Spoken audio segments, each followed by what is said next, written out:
Hello বন্ধুরা, আজকে আমাদের আলোচনার বিষয় সিএসএস বক্স মডেল। আমি একটু বিরক্ত করব যে একটু দয়া করে আপনারা আমার চ্যানেলটি সাবস্ক্রাইব করবেন। যদি ভিডিও ভালো লাগে লাইক করবেন, বন্ধুদের সাথে শেয়ার করবেন, তাহলেই আমরা সিএসএস সম্পূর্ণভাবে নিজেদের আয়ত্তে নিয়ে আসতে পারবো। কারণ আমি খুব সুন্দর করে পুঙ্খানু রূপে আপনাদের এই সিএসএস টিউটোরিয়ালগুলো বাংলায় তৈরি করে থাকি আপনাদের জন্যই। লাইক কমেন্ট করলে আমি অনুপ্রাণিত হই। চলুন আমরা বক বক বন্ধ করে আসল কাজে আসি। এটা হচ্ছে CSS box model. CSS box মডেলটা কি? আমরা HTML এর মধ্যে যাই লিখি না কেন, যেমন আমি এই HTML এর মধ্যে CSS বক্স মডেল একটা কমেন্টের মাধ্যমে লিখেছি। আমি যদি এখানে একটা হেডিং ট্যাগ ব্যবহার করি যে CSS বক্স মডেল, এই যে আমি একটা কথা লিখলাম, এটাই হচ্ছে, এটা যদি আমি এখানে লাইভ সার্ভার ওপেন করি CSS, এই যে এটাই একটা CSS HTML একটা এলিমেন্ট। এখন বক্স মডেল কেন শেখা আমাদের জরুরি? চলুন আমরা একটু এখানে দেখি যে margin, border, padding, content. Content কোনটা? ওই HTML কন্টেন্ট, অর্থাৎ যেটা আমি লিখেছি যে সিএসএস বক্স মডেল, এই কথাটা যে আমি এখানে লিখেছি এটা হচ্ছে একটা কন্টেন্ট। এটাই হচ্ছে একটা কন্টেন্ট। এরপরে আমি আসবো যে বর্ডার, প্যাডিং এবং মার্জিন এই তিনটে যখন একই সাথে ব্যবহার করা হবে তখন মনে রাখতে হবে প্যাডিং হচ্ছে সবার ভিতরে থাকবে, এর বাইরে থাকবে বর্ডার, এবং একেবারে শেষে থাকবে মার্জিন। একবারে মার্জিনটা ঠিক আমরা যে খাতায় যেমন কতটুকু জায়গা বাইরে ফাঁকা রেখে তারপরে লিখি, এটাই হচ্ছে সেই মার্জিন। এবং বর্ডার হচ্ছে ঠিক কন্টেন্ট যে জায়গায় আছে সেই কন্টেন্টের সীমানাই হচ্ছে বর্ডার, এবং প্যাডিং হচ্ছে বর্ডারের ভিতরের একটা অংশ, সেটা হচ্ছে আমাদের প্যাডিং। এই তিনটার যদি আমরা কাজ দেখি তাহলে আমরা বুঝে যাব যে এই তিনটা আমরা কেন ব্যবহার করি। যেমন এইটা আমি চাচ্ছি একটু ডান দিকে সরাতে, তখন আমাদের কি করতে হবে? তখন আমি এই যে H1 আমি বলেছি, H1 এ আমি একটু মার্জিন দিয়ে দেবো। মার্জিন এখন আমার কোন পাশে দিতে হবে? যেহেতু আমি ডান দিকে সরাবো, মার্জিন আমার লেফটে দিতে হবে। 500 পিক্সেল যদি আমি এই দিকে দেই তখন এই মাঝখানে চলে আসতেছে। আর ঠিক মাঝখানে আসে নাই, আমি 500 পিক্সেল আন্দাজে দিয়েছি, এই মাঝখানের দিকে চলে আসে, অর্থাৎ বাম পাশে আমরা মার্জিন রেখেছি। এটা হচ্ছে মার্জিন। এবার আমি যদি এটাকে চাই নিচের দিকে নামাতে, তখন আমার মার্জিন কোথায় দিতে হবে? মার্জিন টপে দিতে হবে, অর্থাৎ এর উপরে মার্জিন কত থাকবে? 200 পিক্সেল যদি আমি মার্জিন দিই তখন সে উপর থেকে নিচের দিকে চলে আসবে, অর্থাৎ উপরে 200 পিক্সেল আছে এবং বাম পাশে 500 পিক্সেল আছে। এখন এটা বোঝার জন্য আমাদের কোথায় যেতে হবে? আমাদের যেতে হবে ইন্সপেক্টের মধ্যে যেতে হবে। ইন্সপেক্টে কীভাবে পেতে হবে? রাইট ক্লিক করে মাউসের ইন্সপেক্টে যেতে হবে। ইন্সপেক্টে যাওয়ার পরে এই যে এখানে লেখা আছে দেখেন, এই যে ডক টাইপ HTML, এটাই হচ্ছে আমাদের HTML। যদি আমি এটার উপরে হোভার করি, হোভার মানে কোনো একটা কিছুটার উপরে নিয়ে যাওয়া, যদি এখানে হোভার করি তখন এই যে ডান পাশে যে দেখতে পাচ্ছেন margin left 500 pixel, margin top 200 pixel, এটা হচ্ছে এই যে এটার এলিমেন্ট। এই যে এই H1 এর মধ্যে এটা দেওয়া হয়েছে। এখন একটা মজার বিষয় হচ্ছে যে যদি আমরা ব্যবহার করি হচ্ছে ফায়ারফক্স, তখন আমরা এটাকে এরকমভাবে চেঞ্জ করতে পারি। এই যেমন এইখানে 200 পিক্সেল, আমি যদি এটাকে এরকমভাবে আরও বাড়াই, এরকম যদি কমাই, তাহলে এটা পরিবর্তন হচ্ছে। এখানেই আমি চাইলে এটা কমাই বাড়াই দেখতে পারি যে কোন জায়গায় বসালে জিনিসটা আমার সুন্দর দেখাবে। যদি আমি মার্জিন লেফট, এটাকে আমি টিক চিহ্ন মানে চেক করা আছে, আমি যদি আনচেক করে দিই তাহলে এই প্রপার্টি এখানে দেখা যাবে না। আবার যদি এটাকে আমি আনচেক করে দিই তখন সে পূর্বের জায়গায় চলে যাবে। এরকম এটা এইভাবে আমরা পেজ সোর্স দেখতে পারি। তাই আমাদের মার্জিনটা হচ্ছে কি, খাতায় যেমন আমরা মার্জিনটা নেই, মার্জিন আমাদের ঠিক সেম কাজটাই করবে, যে আমরা যেদিকে চাচ্ছি সেই দিকে আমরা জায়গা নিতে পারি। এইবার আমি একটা কাজ করব, সেটা হচ্ছে যে এই H1 এর আমি একটা ব্যাকগ্রাউন্ড কালার দিয়ে দেবো। ব্যাকগ্রাউন্ড কালার আমি দেব ইয়েলো গ্রিন, আমি ব্যাকগ্রাউন্ড কালার দিয়ে দেবো। এটা আমি অ্যাব্রাপ্টলি চয়েস করেছি, এখানে কোনো এত জটিল কোনো বিষয় নাই। এখন কথাটা হচ্ছে কি যে আমরা ব্যাকগ্রাউন্ড কালার ব্যবহার করেছি। এখন আমরা জানি যে আমরা যে H1 ট্যাগ ব্যবহার করছি, H1 হচ্ছে ব্লক এলিমেন্ট, অর্থাৎ বাম পাশে যতটুকু জায়গা আমি এরে রাখতে বলছি সেই ততটুকু জায়গা রেখে ডান পাশে কিন্তু সম্পূর্ণ জায়গা দখল করছে এবং উপরেও সম্পূর্ণ জায়গা দখল করছে। এর কারণ কি? এর কারণে হচ্ছে ব্লক এলিমেন্ট। এইবার ব্লক এলিমেন্ট ঠিক আছে, আমার এইখানে বোঝার বিষয় ছিল কোনটা? সবচেয়ে বাইরে থাকবে মার্জিন, তারপরে বর্ডার, তারপর পেডিং। আমি এখন কোনোটাই ব্যবহার করিনি। এইবার আমি যদি একটা পেডিং ব্যবহার করি তাহলে কি হবে? আচ্ছা, আরেকটা বিষয় একটু বলে নিব যে আমরা যখন দিতে যাব এই যে প্যাডিং, বর্ডার, মার্জিন, তখন আমাদের প্রপার্টিগুলো এরকম আসবে যে মার্জিন টপ মানে শুধু টপে মার্জিন, মার্জিন লেফট মানে বাম পাশে, মার্জিন রাইট মানে ডান পাশে, মার্জিন বটম মানে হচ্ছে নিচে। এখন যদি আমি শুধু মার্জিন বলি 5 পিক্সেল, এটা হচ্ছে বোঝার বিষয়। শুধু যদি আমি মার্জিন বলি 5 পিক্সেল, এ দ্বারা বোঝাবে যে অল সাইড মানে টপ, বটম, লেফট, রাইট সব দিকে 5 পিক্সেল। যদি আমি এটা বলি যে মার্জিন দাও 50 পিক্সেল 20 পিক্সেল, তখন মনে রাখতে হবে যে এরকম যদি আমি এটা ব্যবহার করি তখন আমার মনে রাখতে হবে যে এই 50 পিক্সেল এটা কোথায়, এটা টপ অ্যান্ড বটম। প্রথমে কে পাবে, টপ অ্যান্ড বটম, এবং 20 পিক্সেল কে পাবে, 20 পিক্সেল পাবে লেফট এবং রাইট। 20 পিক্সেল কে পাবে লেফট এবং রাইট। অর্থাৎ আমি যদি এই যে এইখানে এই প্রপার্টির মধ্যে যদি আমি দেই, তাহলে যদি আমি এটা বলে দিই, যেমন আমি এটার মধ্যে একটু দেখাই দিই যে মার্জিন, আমি এটা সব কিছু বাদ দিয়ে আমি শুধু মার্জিন প্রপার্টি ব্যবহার করে এই একই কাজ আমি করতে পারবো। 500 পিক্সেল 200 পিক্সেল, অর্থাৎ উপরে নিচে এখন 500 পিক্সেল হয়ে গেছে, ডানে বামে 200 পিক্সেল হয়ে গেছে, এই কারণে সে এখানে চলে এসেছে। একই রকম ভাবে আমি যদি এখানে শুধু 500 পিক্সেল বলতাম, তাহলে চারোদিকে সে 200 পিক্সেল করে নিয়ে নিত, যে এইদিকে 200 পিক্সেল, এইদিকে 200 পিক্সেল এবং নিচেও 200 পিক্সেল আছে। এটা আমরা ইন্সপেক্টে গেলে দেখতে পারবো। এই যে ইন্সপেক্টে যদি আমি এখন যাই, যে এই যে আমার H1, তখন আমি যে নিচের দিকেও আমি যদি এটা হোভার করি, তখন মাঝখানের জায়গাটুকু হচ্ছে এর নিচের জায়গা, আর নিচের চারোদিকে সে মার্জিন নিয়েছে। এটা হচ্ছে মার্জিনের, শুধুমাত্র আমি যদি এটা বলে দিই। এবার আমি যদি আর একটা কাজ করি, মার্জিন আমার গেল, আমি মার্জিন দিয়েছি, তাহলে মার্জিনের আমার আলোচনা আসতেছে না। কিন্তু এবার যদি আমি একটু বর্ডার দিই, যে আমি এখানে একটা বর্ডার দিব। এখন বর্ডারে আবার কিছু প্রপার্টি আছে, বর্ডার টপ, বর্ডার বটম এরকম দেওয়া যাবে। এখন আমি বর্ডার দিতে চাচ্ছি 200 পিক্সেল সলিড, যেহেতু এটা বর্ডার মানে সীমানা, আমি দিয়ে চাচ্ছি রেড, 200 পিক্সেল সলিড রেড। তখন কি হবে, তখন এর যা ছিল এর সাথে, মনে করেন এটা হচ্ছে আপনার বাড়ি, এটা হচ্ছে আপনার বিল্ডিং, এর চারোদিকে আপনি 200 পিক্সেল করে, এইদিকেও 200 পিক্সেল, এইদিকেও 200 পিক্সেল, এইদিকেও 200 পিক্সেল, 200 পিক্সেল করে আপনি বিশাল একটা দেয়াল তৈরি করছেন। এটাই হচ্ছে বর্ডার, অর্থাৎ আপনি আপনার বাড়ির সীমানা দিয়েছেন। এবার কোশ্চেন আসে, মার্জিন এখনো কোথায় আছে, মার্জিন একেবারে বাইরে, কিন্তু তারপরে বর্ডার। এখন তাহলে পেডিং কোথায় আসবে? এখন আমি যদি এটার মধ্যে পেডিং আবার দেই 100 পিক্সেল, যদি আমি পেডিং দেই 100 পিক্সেল, আমি পেডিং দেই, তাহলে চারপাশে একটা 100 পিক্সেল করে একটা পেডিং চলে আসবে।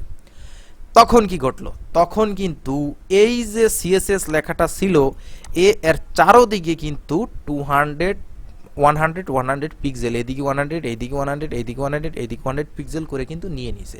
এর বাইরে মার্জিন এবং একেবারে না, সরি, এর বাইরে বর্ডার এবং একেবারে শেষে মার্জিন। যদি আমি আবার যাই ইন্সপেক্টে, তখন আমরা দেখতে পাবো যে এই হচ্ছে আমাদের লেখাটা। এটার উপর ক্লিক করলে, এটার উপর আমি যদি ক্লিক করি, তাহলে প্রথমে এটার বাইরেই প্যাডিং, লাল হচ্ছে মার্জিন এবং সরি লাল হচ্ছে বর্ডার এবং শেষে হচ্ছে মার্জিন। এটা হচ্ছে CSS box model. CSS box model এর মাধ্যমে আমরা বর্ডার, মার্জিন, প্যাডিং এই সবগুলো ব্যবহার করব। আচ্ছা, এইবার আমি এখানে একটু বিষয় আলোচনা করতে চাই যে আমরা এই যে জিনিসগুলো দিব, এই জিনিসগুলো আমরা কিভাবে দিব। এই জিনিসগুলো আমি আগেই বলেছি যে বর্ডার, মার্জিন, প্যাডিং এটা আমরা বিভিন্নভাবে দিতে পারি। যেমন আমি এখানে যদি লিখি প্যাডিং 100 পিক্সেল, তারপরে যদি আমি লিখি অটো 100 পিক্সেল অটো, এটা আমি লিখতে পারবো। 100 পিক্সেল অটো যদি আমি লিখি, তখন কি হবে, 100 পিক্সেল অটো যদি আমি লিখি, তখন সে কি করছে, কিছুই করে নাই। এর কারণ হচ্ছে যে প্যাডিং, আমি যদি অটো বলি, অটো প্যাডিং বললে সে কোনো কিছুই নিবে না। এই যে সে কোনো কিছুই নেয়নি। প্যাডিং অটো যদি আমি বলি, এইখানে আমি এটাকে 100 পিক্সেল করে দিই, বেশি বড় দেখা যাচ্ছে। আচ্ছা, প্যাডিংয়ে আমি এখানে আমার বলে দিতে হবে যে আমি কত পিক্সেল এখানে প্যাডিং নিয়েছি, যে 50 পিক্সেল আমি প্যাডিং নিয়েছি, তাহলে চারদিকে 50 পিক্সেল নিয়ে যাবে। এরপর যদি 50 পিক্সেল, এরপরে যদি বলা হয় 0, অর্থাৎ আগেই বলেছি যে উপরে নিচে 50 পিক্সেল এবং ডানে বামে 0। প্রথম প্রপার্টিটা হবে উপরে নিচে 50 পিক্সেল এবং ডানে বামে কিন্তু কোনো প্যাডিং সে নেয়নি। একই রকম ভাবে এটাও যদি আমি এটা বলি, এটাই আবার যদি আমি এই শুধু টপে দিতে চাই, এরকম ভাবে আমরা দিতে পারবো। যে এখন এটা বোঝা যাবে যে ঘড়ির কাঁটার মতো ঘুরবে। এখানে আমি 4টে প্রপার্টি দিয়েছি, টপ, রাইট, লেফট, বটম। ঠিক ঘড়ির কাঁটা যেভাবে ঘুরে, প্রথমে 12টা বাজে সেটা হচ্ছে টপ, তারপরে সকাল 9টা বাজে সেটা হচ্ছে রাইট, তারপরে সন্ধ্যা 6টা বাজে সেটা হচ্ছে বটম, এবং এরপরে রাত 9টা বাজে সেটা হচ্ছে কি, সেটা হচ্ছে আমার লেফট। তাহলে টপ, রাইট, বটম, লেফট। 9টার পরে 6টা, 9টার পরে 6টা, হ্যাঁ ঠিক আছে, 9টার পরে 6টা। এরকমও প্রপার্টি দেওয়া যাবে। এটা হচ্ছে প্যাডিং। এই হলো যে এখন এখানে আমার কি দেখা যাচ্ছে, টপে 50 পিক্সেল, আর কোথাও কোনো প্রপার্টি দেওয়া নাই। এরকম ভাবে আমরা বলতে পারি যে সিএসএস বক্স মডেল এটা। এবার আমরা একটা ইমেজকে একটু সাজানোর চেষ্টা করব, যে আমরা একটা ইমেজকে যদি এরকম আমাদের ব্যবহার করতে হয় তখন আমরা কি করব। আমি একটা ইমেজ ট্যাগ নিব। ইমেজ ট্যাগ নেওয়ার আগে আমি একটা ডিভ নিব, যে ইমেজ বলে আমি একটা ডিভ নিব। ডিভের মধ্যে আমি একটা ইমেজ নিব। ইমেজের মধ্যে আমি সোর্স ডিফাইন করে দিব, যে কি দেব, প্যারা। আমার একটা প্যারাশুট আছে, সেটা আমি ব্যবহার করলাম। আমি আর একটা কাজ করব, আমি কি আর একটা ইমেজ নিব? আমি আর একটা ইমেজ নিব। আচ্ছা, যদি আমি দুইটা ইমেজ নিই তাহলে আমার কি করতে হবে, এখানে একটা ক্লাস দিতে হবে, এখানে আইডি দিতে হবে। আইডি আমি বলবো ইমেজ 1। কন্ট্রোল ডি চেপে আমি এখানে বলবো ক্রাব ডট পিএনজি, ক্রাবের ফটো আনি নিয়ে 2, দেখা যাক এসেছে কিনা। ক্রাবের ফটো আসে নাই, কারণ কি, ফিশ 4 এর ফটো এসেছে, ক্রাব আসে নাই। ফিশ 4, ওকে, নো প্রবলেম। তাহলে এটা একটা আর এটা একটা, এই যে দুইটা ইমেজ আমার চলে আসছে। এবার এই ইমেজ দুইটাকে আমাদের মানুষ করতে হবে কিসের মাধ্যমে, প্যাডিং, বর্ডার এবং মার্জিনের মাধ্যমে। এবারে আমি প্রথমে কাকে ধরবো, আমি প্রথম ইমেজ 1 কে ধরবো। ইমেজ যে কোনো আমি এই দুইটাকে একত্রে দিতে চাইলে আমি ইমেজ ট্যাগকে ধরে নিব। ইমেজ ট্যাগকে আমি দুইটাকে একই সাইজে নিতে চাচ্ছি, এই কারণে আমি কি বলবো, আমি বলবো হাইট, দুইটারই আমি হাইট বলে দিলাম যে 200 পিক্সেল। দুইটার আমি 200 পিক্সেল হাইট বলে দিলাম, তখন এরা এরকম চলে আসলো। আচ্ছা, এখন ইমেজ হচ্ছে কি ইনলাইন এলিমেন্ট, এই কারণে ডান পাশে যদি জায়গা থাকে তাহলে ডান পাশে অন্য একজন বসতে পারবে। এটা হচ্ছে ইনলাইন এলিমেন্ট। এবার আমি একটা কাজ করব, আমি প্রথম যেহেতু ইমেজ 1 ধরেছি, তাহলে ইমেজ 1 কে আমি বলবো যে ব্যাকগ্রাউন্ডে আমি একটা কালার দিব, ব্যাকগ্রাউন্ড কালার দিব যাতে আপনারা ভালোভাবে বুঝতে পারেন। অ্যাকোয়ামেরিন একটা কালার দিব, এলোমেলো একটা কালার দিয়ে রাখলাম, এই যে ব্যাকগ্রাউন্ড ইমেজের। এবং ইমেজ 2 কেও আমি সেম কালার দিব, এই সেম না, আমি অন্য একটা কালার দিব। ইমেজ 2 এর ব্যাকগ্রাউন্ড কালার আমি দিব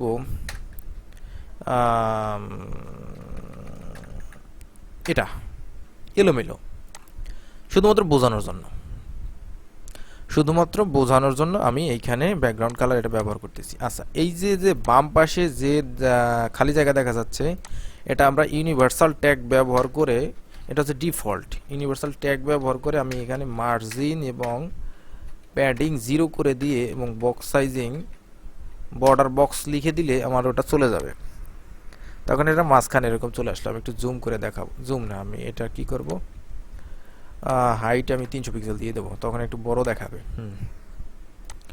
300 না, 450 পিক্সেল দিয়ে দেবো।